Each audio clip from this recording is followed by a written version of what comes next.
बघा इथे आपली भडंग किती छान झालेले आहे. मुलांना मोठ्यांना खूप आवडेल. आज मी तुम्हाला भडंग करून दाखवणार आहे. त्यासाठी मी लागणारं साहित्य इथे घेतलेलं आहे. अर्धा किलो चिरमुरे घेतलेलं आहे मी इथे. कढीपत्ता लागणार आहे आपल्याला एक वाटी शेंगदाणे लागणार आहे. एक वाटी भडंग मसाला लागणार आहे. लाल तिखट लागणार आहे, घरचा मसाला आहे. पिठी साखर घेतलेली आहे मी इथे. हळद घेतलेली आहे थोडीशी. आपल्याला चवीनुसार मीठ घालायचं आहे. अर्धी वाटी लसूण ठेचून घेतलेला आहे. भडंगसाठी आपण फोडणी तयार करून घेऊया. त्यासाठी मी इथे कढई ठेवलेली आहे. मी आता 1 वाटी तेल घालणार आहे ह्याच्यामध्ये. आपलं तेल तापलेलं आहे. आपण आता शेंगदाणे तळून घ्यायचे आहेत.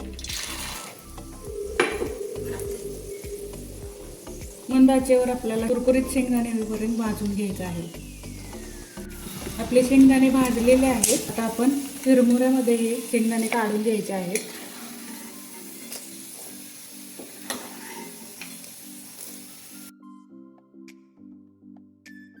त्याच तेलामध्ये आपण लसूण भाजून घेणार आहे.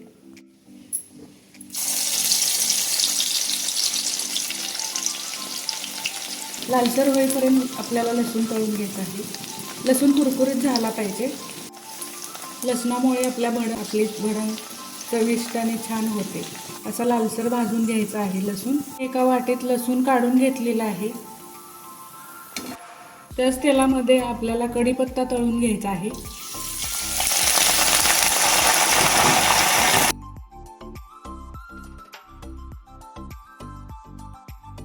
आपल्याला असा कुरकुरीत कढीपत्ता करून घ्यायचा आहे. मसाले भाजताना आपल्याला मंद आचेवर मीडियम गॅस करून भाजायचा आहे. बघा मी 1 वाटी मी इथे भडंग मसाला घातलेला आहे. आपल्याला आता चवीनुसार तिखट घालायचं आहे. मी इथे 2 चमचे घेतलेला आहे तिखट. हळद 1 चमचा घेतलेली आहे. चवीनुसार मीठ घालायचं आहे आपल्याला. आणि इथे आपल्याला पिठी साखर घालायची आहे चवीनुसार.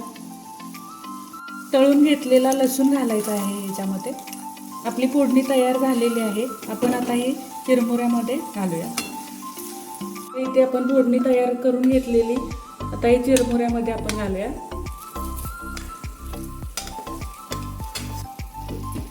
हे सर्व मिश्रण आपण एकत्र करून घ्यायचं आहे.